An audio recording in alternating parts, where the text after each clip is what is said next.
once again for the renegade master. Back once again for the renegade master. Back once again for the renegade master. Back once again for the renegade master. Back once again for the renegade master.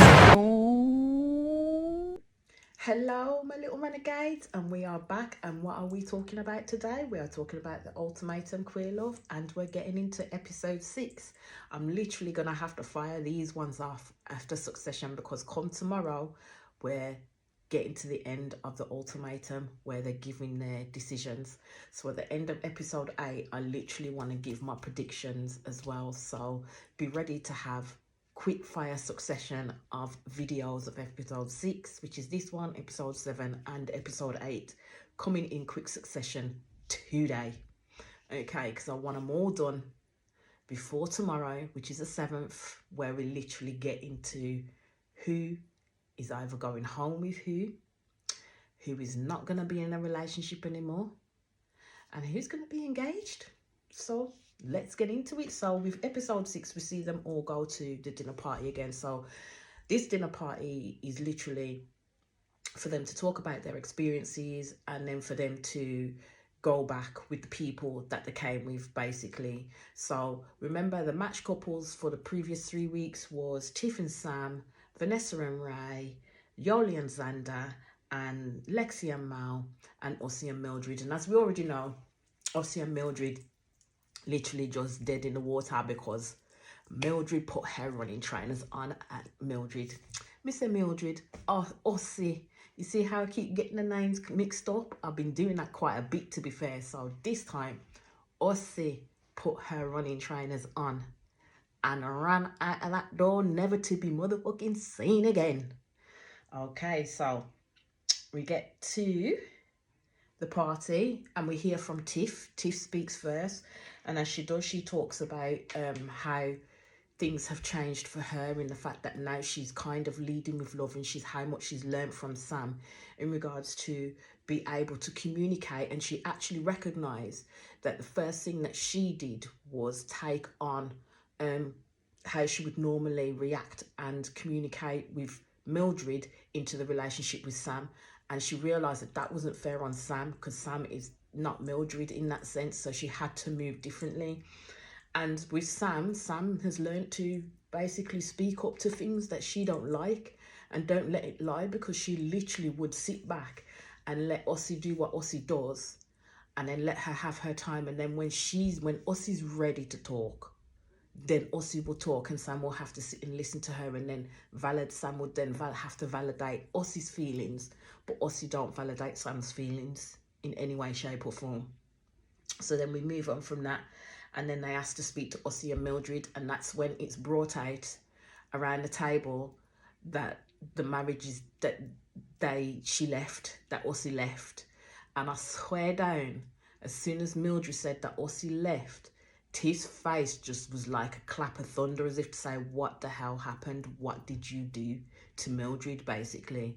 So it was kind of like pulling teeth, because Mildred was basically going to sit back and let Ossie talk, and she said, you go on and talk.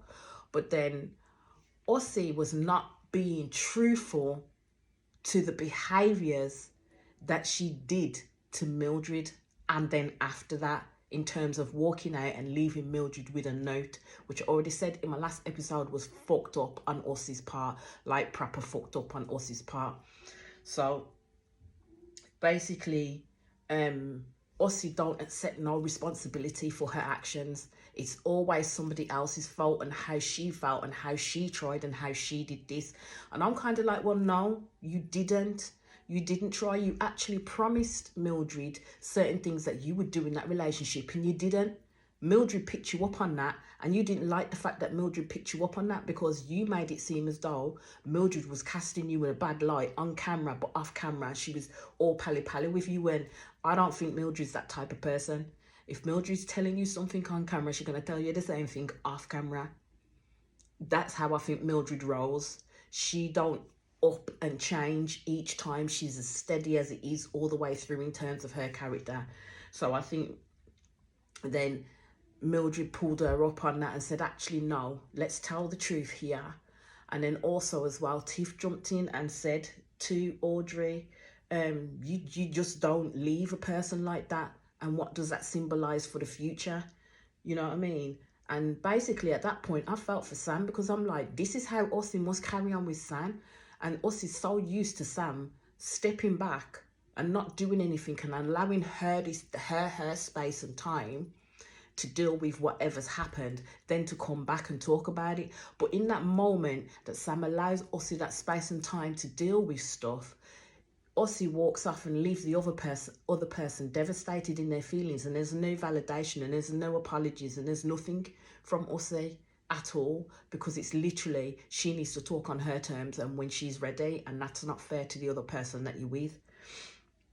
So Sam does turn around and validate Mildred's feelings against Ossie, and Ossie's sitting there at the table, quite quiet, then starts crying, then saying that she put her all into the experiment, and she didn't. She didn't put her all into the experiment. She really didn't, because if you did, you would have found ways in which you could better communicate, especially in instances when you feel that it's highly stressful for you.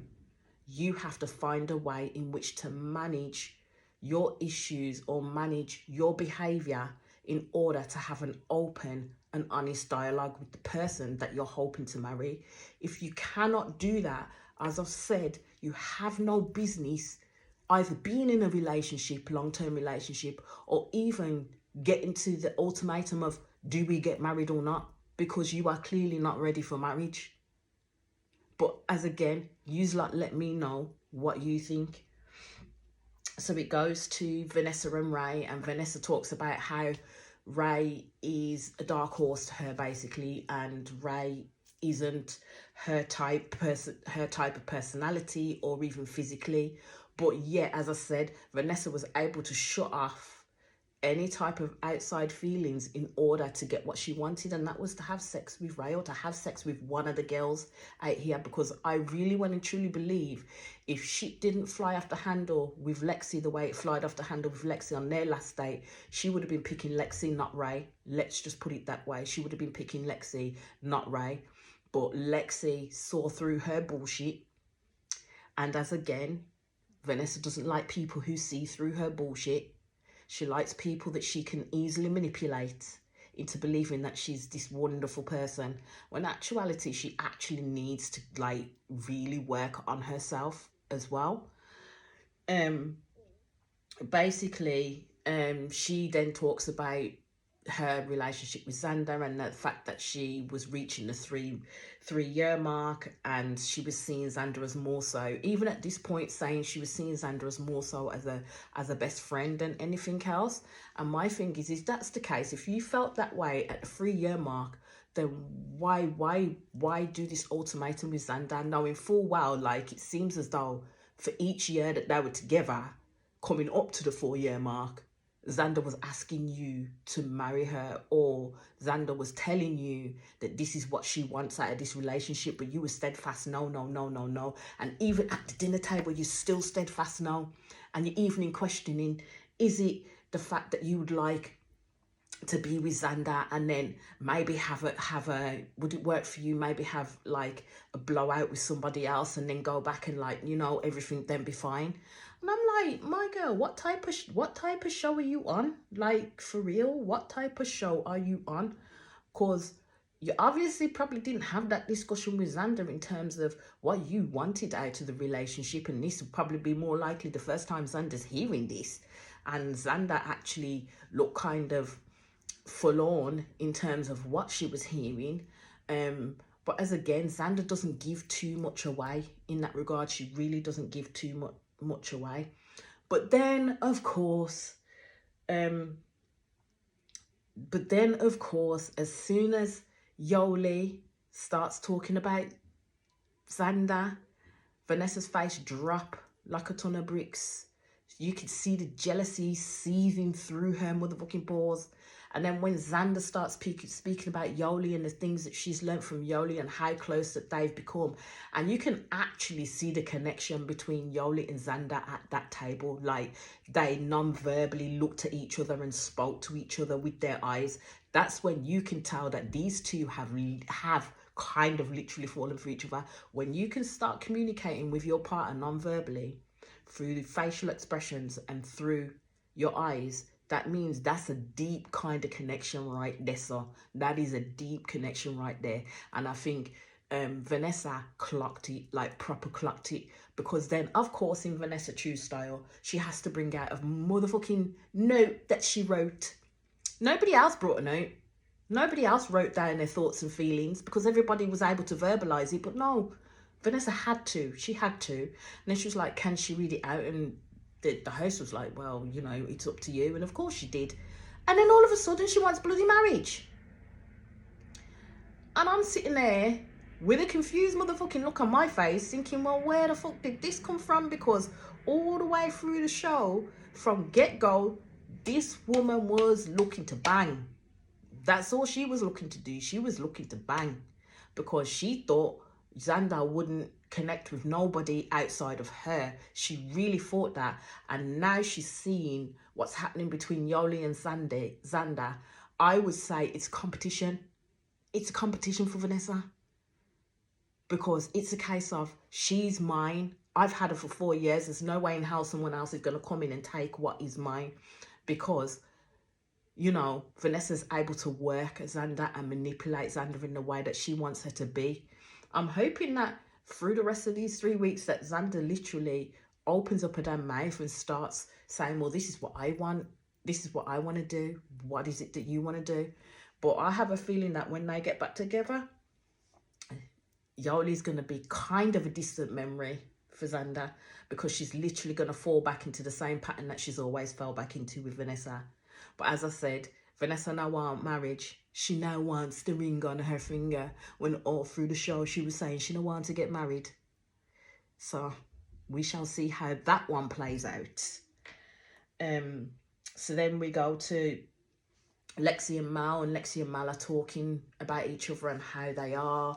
And Lexi starts talking about the situation and how Mel's been present for her and literally saged her. And I swear to God, all I've been watching is the flipping reactions of the partners when they're talking about each other like this. So y'all is like, jump straight in, kind of jealous. Well, really, where has all this been? But we shall see if you can do that every day. She was then quite negative at the table in regards to speaking about Mal and their situation and how it was. And I'm like, why do you constantly have to always be negative about Mal?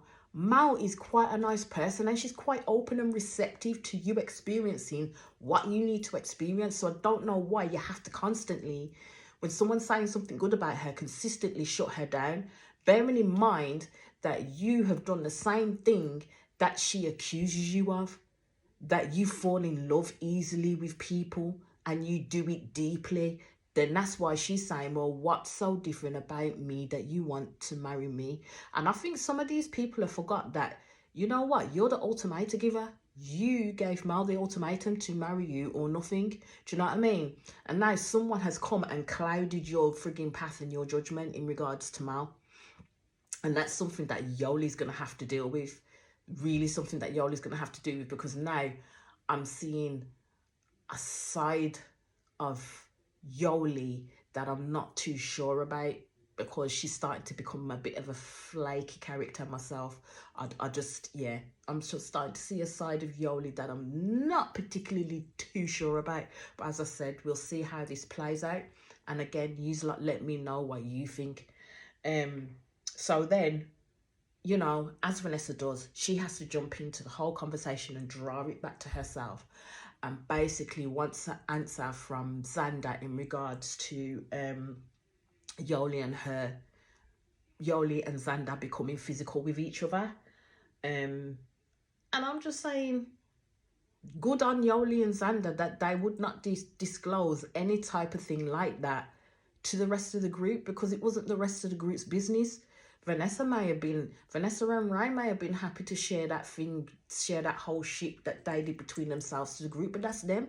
This ain't Yoli and Xander. They're quite private people, so they refuse to say anything. And as Xander said, I refuse to say anything at the table. Whatever I need to say to you, we can say in the privacy of us two, which I rated her for that, because at the end of the day, it's nobody else's business but you, the people that are involved.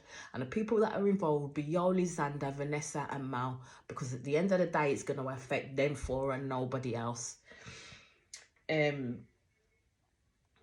So then they all break up, hugging their goodbyes to the people that they've been with. You've got Ray telling Vanessa about make sure I expect some text messages. You've got Yoli telling Xander, don't forget about me, and all this, that, and the other. And then the second trial marriages begin. All I'm going to say is awkward. Especially between Lexi and Ray. Especially between Xander and Vanessa. Mildred and Tiff just jumped straight back into it, to be fair. And Ossie and Sam jumped straight back into it as well, to be fair. There was a little bit of up and down with Mal and Yoli, but as I said, with Lexi and Ray, it was hella awkward, like hella awkward. They didn't know how to react with each other in their own space, and that's what I'm saying.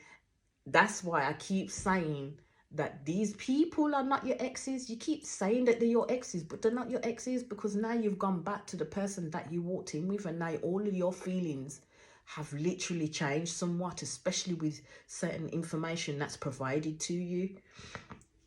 So you go to Vanessa and Xander, and I'll have to say that theirs one was total weird vibes, like proper weird vibes. Xander didn't know where to put herself. Vanessa was kind of trying too hard. And I honestly believe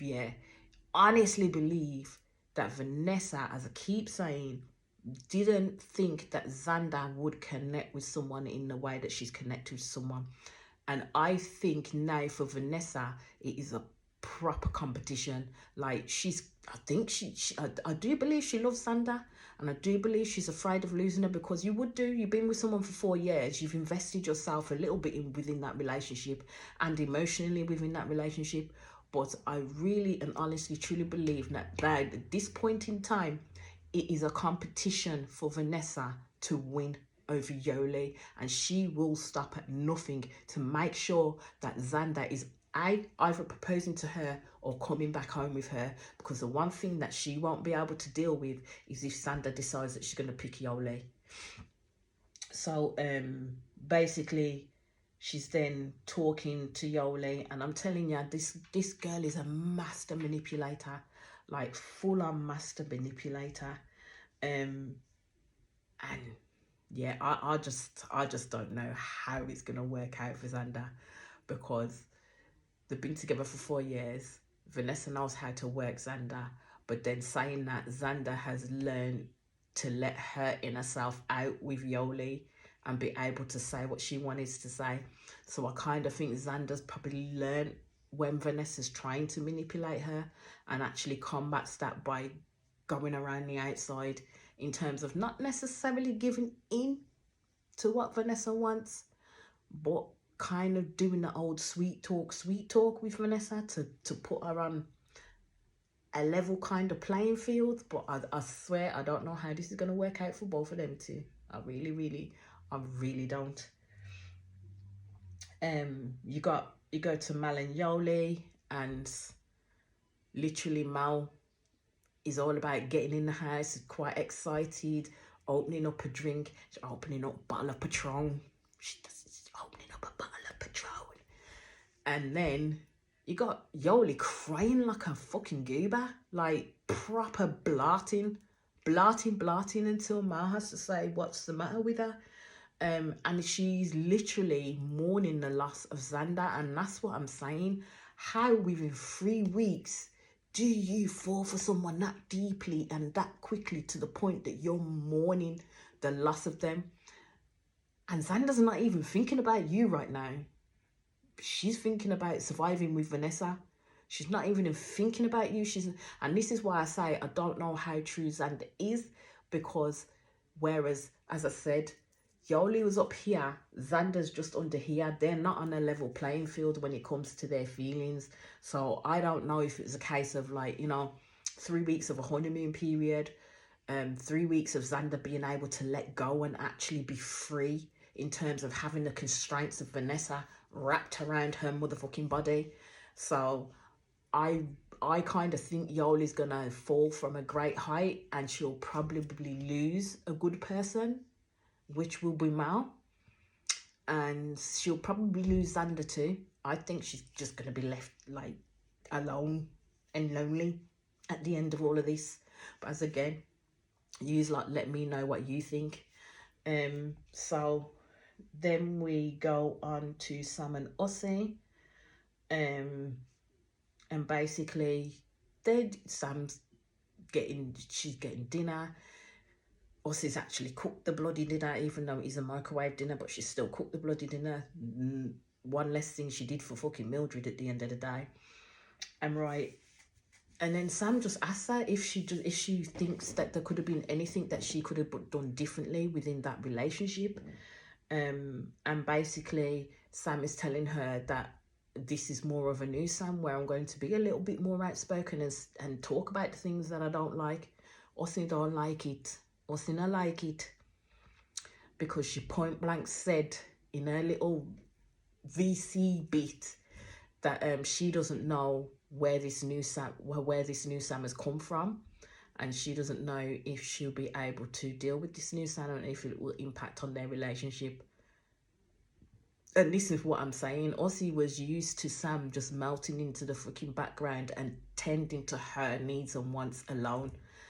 And that's why I say Ossie's selfish. She's a selfish person. She's selfish. And it's hard, because Sam is a lovely person. She hasn't changed throughout. She's been herself through it all. And that's why I'm saying how Ossie has behaved, especially with Mildred, and how she behaves after this, is literally her showing people who she is, because that's who she is. And it's also showing that her behaviour is a response to the trauma that she had back in childhood, and also with the new feelings in terms of her changing in her identity and what she's coming to terms with as well. Ossie's going to need to do that away from Sam. Ossie's going to have to work on herself away from Sam, because Sam can't fix Ossie. Sam can't be there as a stopgap to try and fix Ossie. Sam has then now got to be a little bit more selfish in terms of her own feelings and her own wants and her own needs, and literally just say to Ossie that you're going to have to work on yourself, and if we can have a relationship after you've worked on yourself, then that's what will happen. Because right now Sam needs to take back that ultimatum, because a marriage, I don't think, is going to work between them two. I don't even think the relationship will survive after this, to be fair. You go to Mildred and Tiff, and again, they just fall back. I just hope they don't fall back into their ways. Tiff definitely is more open now to communication, but as again, the sex comes along, and everything else is put on the back burner because the sex is too good between them. It's spicy, icy, and that's the problem. Don't want them to fall back into their ways. Well, Tiff to fall back into her ways, because I really don't think Mildred's changed that much, because I really don't think Mildred, in terms of how she communicates with people, in terms of the constant when she communicates with people, that will not change, because as she said, she says that she's a fiery Latina, and that's where it stems from and comes from. But as again, you let me know what you think, because I've been talking for quite a bit, so I don't mind hearing your thoughts and feelings in regards to what you've watched or what you've heard. Basically, it's literally flitting back and forth between the couples. So we've got like Lexi and Ray, they're having a chat, and I'm telling you, as I've already said, Lexi is the loudest in that relationship with Ray. And I think sometimes when she does become the loudest, because she's so assured in what she wants and how she moves, that she forgets that Ray isn't that assured. So her voice kind of drowns out Ray's. And you can see when Ray as well begins to shut off. And now I understand why Ray keeps rolling her goddamn eyes at a person. But I swear down, that annoys me so much. If I'm talking to someone and they're rolling their eyes at me, I swear down, I'll be saying, do you want me to poke you in your motherfucking eyes, or are you going to sit there and look at me straightly, and then we can talk properly? And like, you know, Ray needs to become more comfortable in using her voice and actually saying, well, no, you're not listening to me, which she does do. I'll give her that. She does do at some point, and say to Lexi, can you let me speak, because you are not listening to me. And that's what Lexi needs to do. She needs to take a step back, because at the end of the day, Lexi's 24, yeah, and Ray's 27. So stop trying to treat Ray like she's a goddamn child, because she ain't. She's an adult in her own right. She has her own thoughts, she has her own feelings, she has her own wishes, albeit she makes some of the most stupidest decisions. Biggest one being sleeping with Kim Vanessa and then telling Lexi about it afterwards, for fuck's sake. Anyway, so we go to back to Mel and Yoli, and they're still talking around their issues.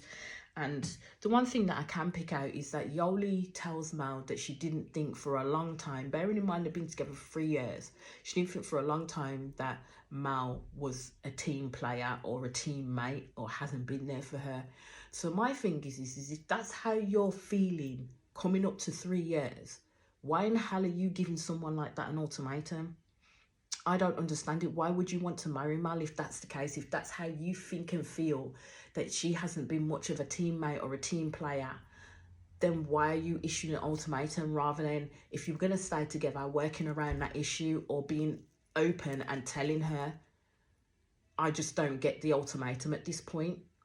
I don't, and I also don't get how quickly Yoli can get to a point of probably picking a 3-week relationship over her 3-year relationship, like literally destroying her relationship from within.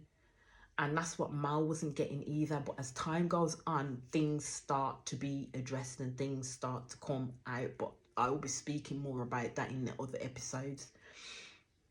So she also says that she sees a home with Mal, but she also sees a home with someone else. And I just thought, well, that's a freaking, that's straight up BS and a double conundrum, because how can you see a home with Mal but then also see a home with someone else? And what does that look like? Because it doesn't make sense to me, because on the one hand, you're saying Mal's not a team player. Then you give her an ultimatum. Now you're saying you see a home with her, but then you see a home with someone else. That's kind of selfish thinking and linear thinking in my mind when it comes to Yoli. And now I'm starting to think that is Yoli some part of the drama? Is Yoli gonna be the drama? Because Mal is literally just open at the moment. She ain't got angry, she ain't got irate. She's quite open, and she's quite an understanding and spiritual person, and understanding where Yoli's coming from in that sense. And I'm thinking, to the point of, when do you stop being so understanding and start standing up for yourself and the relationship that you want with the person that you say you love? So because it's coming more of a, I'ma lie back and let people walk all over me moment. But as again, let me know what you lot think, because I'm open to suggestions and I'm open to opinions. So let me know what you lot think if you've watched that, and what you got from that as well. So then it goes back to Xander and Vanessa, and they're literally outside having a chat, and Vanessa mentions the fact that she went and read Xander's Instagram messages, and I'm like, how dare you? Like, really, how dare you invade someone's privacy like that? Because Xander and Yoli apparently been talking to each other, sending messages back and forth. Vanessa, as you would, got jealous by it, because at the end of the day, when Xander was going through the experiment with Yoli, she weren't trying to communicate with Vanessa and sending her no messages. But while she's going through back in the relationship with Vanessa, she's sending Yoli these messages and X, Y, and Z, and Vanessa felt butthurt about it. But what I'm thinking of is, yes, you know that Yoli and your woman slept with each other more than once. You wanted to know if they used mouths, but Xander was not prepared to tell you that. And now you feel hurt. But I'm like, girl, wasn't you the one that literally was cheesing up in front of Yoli to get Mal? And wasn't you the one that was literally champing at the bit to date all these women that are now put in your path? And number 3, wasn't you the one that was trying to get into Lexi until Lexi saw your ways? And number 4, wasn't you the one that literally saw it as a competition to try and put a grenade between Lexi and Ray? And number 5, wasn't it you the one that literally trying to have sex with Ray constantly till you got what you wanted, and then was able to say, oh, look what I did? Yeah, I'm sure it was you. Yes, it was you. It was you, Vanessa. So yes, you're going to be a little bit hurt, but my thinking is that you're more hurt about the fact that Xander has emotionally attached or opened up to somebody else. That's what you're really hurt about. You ain't hurt about the fact that she had sex with someone else, really well and truly. It's just that she's opened up to Yoli in a way that you would not have imagined her to open up, because she hasn't opened up that way to you. That's how I see it. That's how I see it. So my thing is you did your bits, yeah, but then what's good for the goose is not good for the gander in your estimation. So you're feeling butthurt that Xander got hers too. But as I said, this girl knows how to play the game. She knows how to make a person feel bad. And I noted that during that conversation that Xander didn't really say much. And when she turned around and said, I love you to Xander, Xander just looked like a deer in the headlights and didn't say it back. And she automatically jumped on it. Well, you should say it back then. And Xander literally say, yeah, me too. And then give her a hug. Xander looked so uncomfortable. Looked so uncomfortable with that. Like completely uncomfortable. And that's how you know who's got the little bit of a hierarchy in that relationship.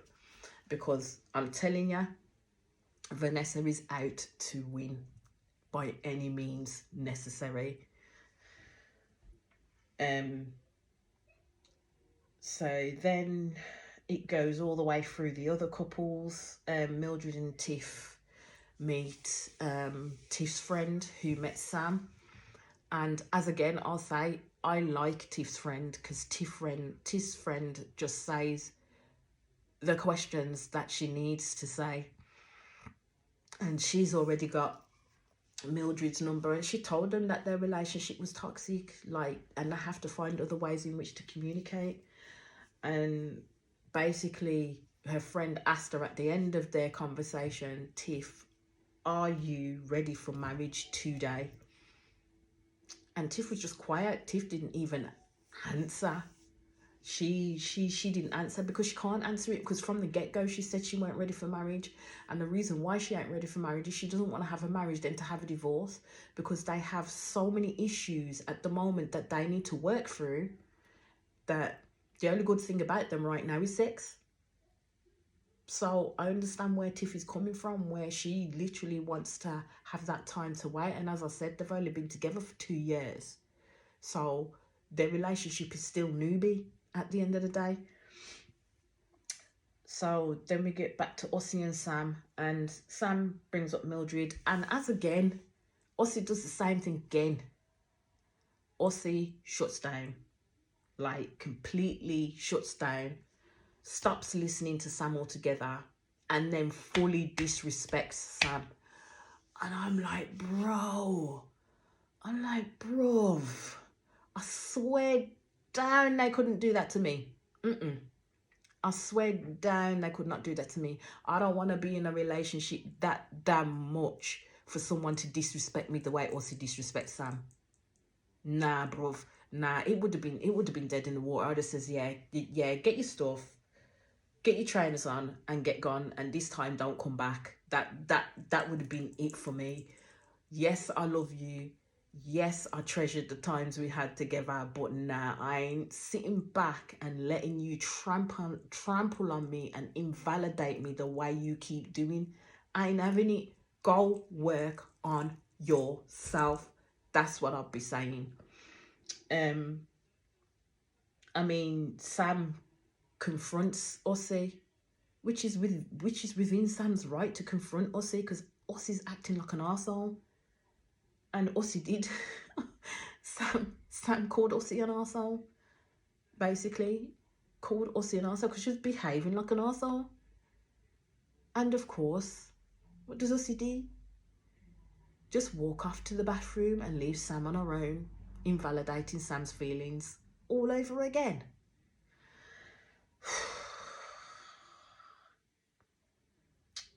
And then we go to Lexi and Ray again.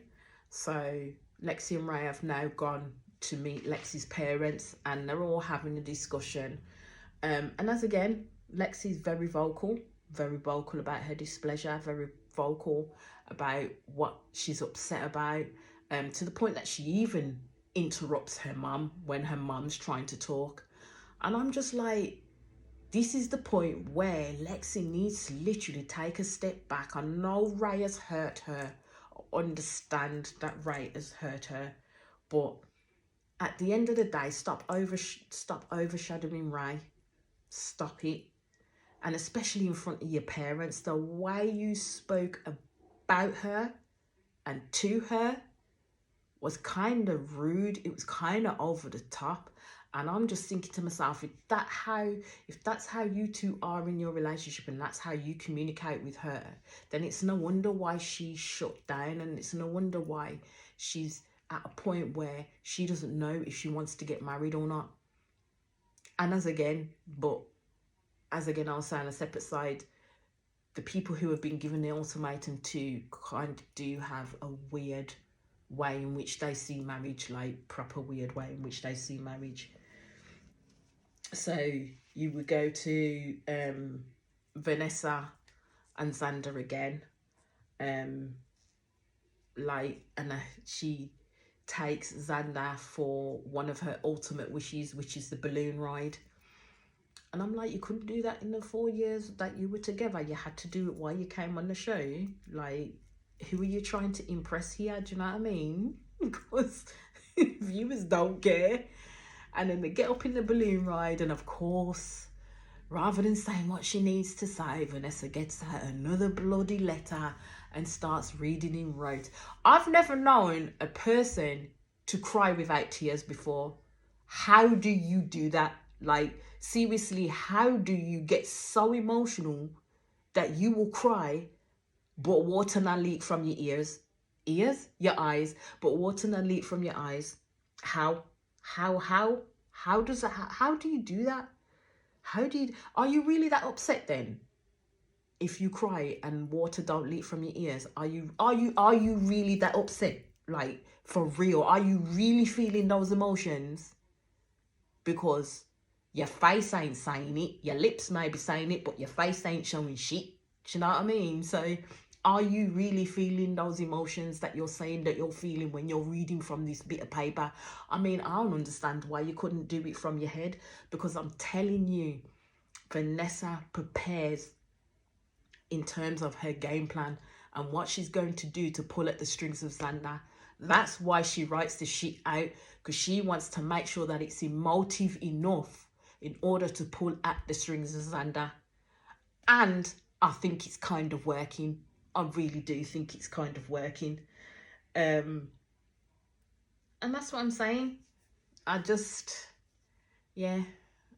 like, she's literally going to be pulling fast ones with Xander, because she is in a game of her life.